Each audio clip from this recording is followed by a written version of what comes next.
In 2016, I started my marketing agency with $100 invested. I didn't know if it would work, but I knew that I had to try. Fast forward 6 years and I sold that agency in a $10 million deal. I've helped dozens of business owners scale and exit their businesses as well.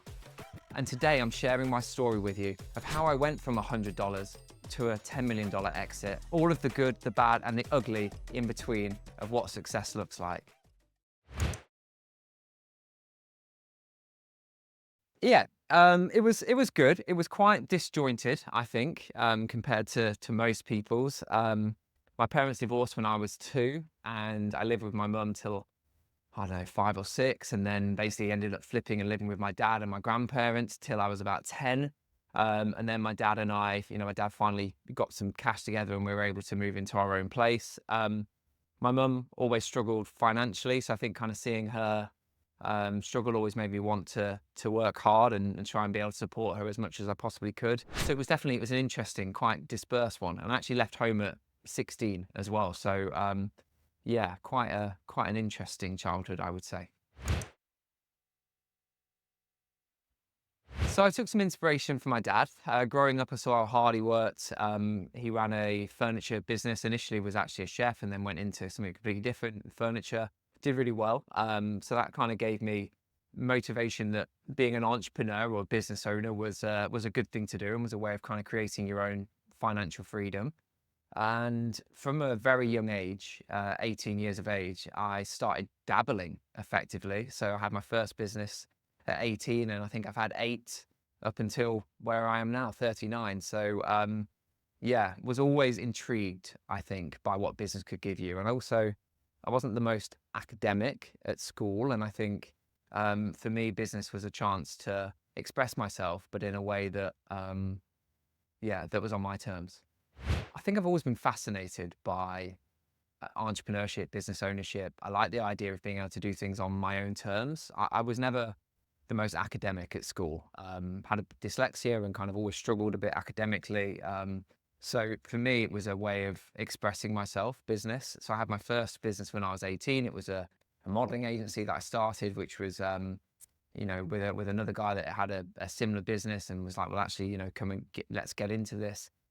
Fascinating experience that. And that led on to 3 or 4 other businesses in my early 20s. So in total, I've had 8 companies to date, 4 exits, a few that have fizzled out, and then one that's still going. So yeah, it's been an ever evolving process and journey, I think, with the entrepreneurship, but something that I love.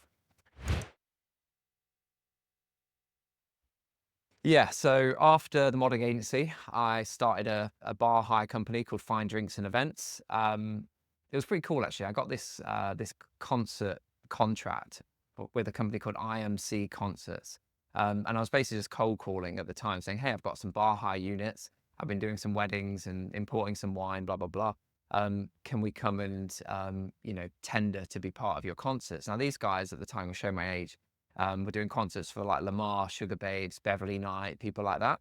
Um, and they were like, yeah, sure. Come and take these contracts off us. So we did 34 events in one summer, which was amazing, but bloody hard. And it was 2006, 2005, 2006, one of the wettest summers on record. So we were like taking in these 7.5 truck lorries into these fields. They were getting stuck. Tractors were having to pull us back out.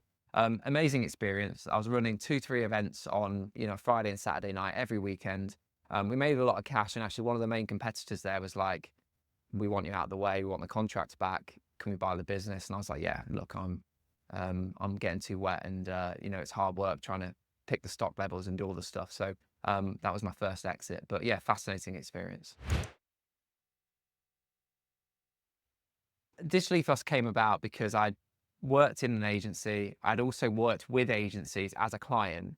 And I'd always felt like there was a bit of a no man's land that sat between the relationship. There was kind of miscommunication between the client expectations, what the agency was delivering. And I thought to myself, there's got to be a better way of like building this kind of bridge over this no man's land together. Like why can't the agency truly align to what the business is trying to do on kind of short, mid, and long term goals?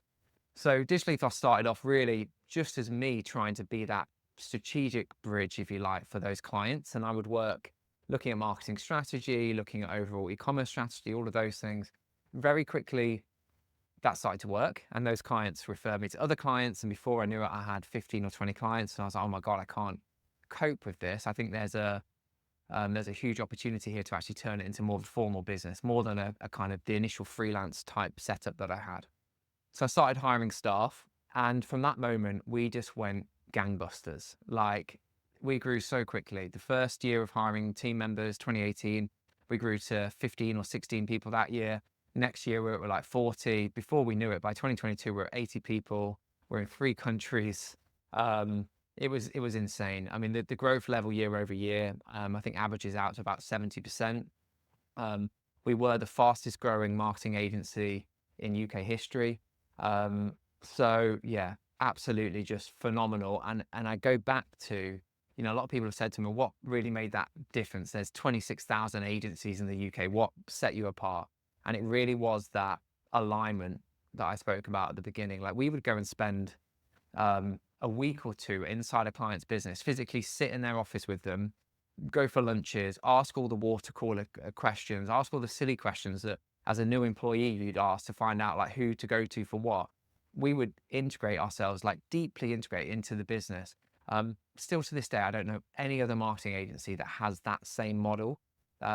There's ones that do it to a point. They'll go in and do workshops. They'll spend a bit of time. We literally became part of that business, so that when it came to the going got tough or the marketing results weren't where we necessarily wanted them to be on that particular month or that campaign, the client would give us a chance. And it wasn't like, oh, you're canned for the first mistake, which again, the industry is fascinating. Marketing industry turnover of clients, 40-50% a year on average. There are other agencies that do much better than that.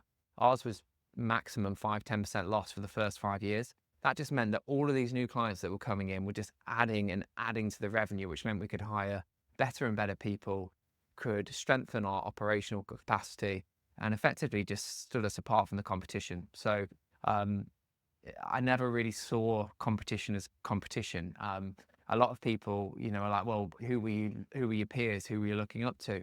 And we were just so focused on our own thing that we kind of almost forgot to look at what others were doing, because it was just a truly consultative way of being. And in a space that is so noisy, it gave us a point of difference. Exiting a business is an interesting one. I mean, having done it a few times now, it comes in all shapes and sizes. I mean, I've had a business previously where I've gone out to market and tried to sell. The thing that was a bit different for Digital Ethos, and the kind of blueprint or strategy that I found really works well, is actually just position yourself in a way from a PR narrative, vocalization, whether that's personal branding, whatever, that you are attractive to others. Because I think you go on the back foot. If you go out looking for somebody to buy you, somebody's like, well, okay, what's wrong with this business? Why are they trying to sell? Or why are they at a point where they're ready to go? With Digital Ethos, I never went to market, but I had in total 4 offers for the business, varying sizes at different stages. But in 2021, I made a huge, I guess, gain on this. I bought did 2 acquisitions. One was a creative studio up in Manchester. Another was a web design agency in Leicester, and I kind of merged them into the Digital Ethos brand. In that same year, I launched in Germany, a small office, and I launched in Toronto. Now, that gave us so much juicy stories that we could spin to the media and we could put out as PR and press, that all of a sudden, like, I had MMA advisors coming to me going, oh, I've got an agency group, large publication group, that are trying to get into marketing. They're more of a media powerhouse. They're trying to get into marketing. We've noticed that you've got an office in Germany. We also want to start buying into the UK. Are you interested? I'm like, okay, cool, we'll chat. Let's go. The guys that I actually eventually sold to were Brazilian. So again, I was getting this international coverage without having to actually go out and do any of I was doing the work, but I wasn't doing the work to sell. I think that's the thing. So if you position yourself in a smart way and you're doing good business day to day and smart business with the right story and narrative behind it, you can become attractive to that exit journey. Yeah, I think as a summary of the exits to date, so I've had 4 exits across 3 different industries. So one, hospitality and events. The other was more of a e-commerce business, selling experience day packages, etc., online, also offline. Then I had a small web design studio followed by Digital Ethos as a marketing agency. Total nearly $20,000 in exits across those four businesses. Each time they've gone up in value, which is great. And kind of, next focus from here is very much about wanting to take the war stories, the experience, the knowledge that I have, and helping others and other entrepreneurs to succeed in their own growth and exit journeys. I think the biggest piece of advice at the start of the journey is to make sure you find your product market fit early on. Like, what's your point of difference? What's your USP? I mean, I spoke earlier about um, that truly consultative approach digitally, because we had something that was genuinely unique, but in a space that we knew was already pre-validated, right? There've been plenty of successful agencies before, but what was going to make us different and successful over and above those traditional strategies? So make sure you do your research. I would stress test ideas, get out and get pre-validation early. Those first few clients, use them as a way of kind of, again, questioning, understand exactly what it is that's going to drive that on a scale that obviously suits you. And that could be the same clients, products, doesn't really matter what it is. Stress test early and get out into the market. So there you have it. That's my story from $100 to a $10 million exit. I didn't tell you this to brag, but genuinely to add a bit of credibility to what I'm talking to you about. I have a newsletter called The Success Method, which I'd love for you to join. The link is below. Please do click it. If not, let's connect on socials, or as well, connect on socials. And I look forward to helping support you in your success journey. Thank you.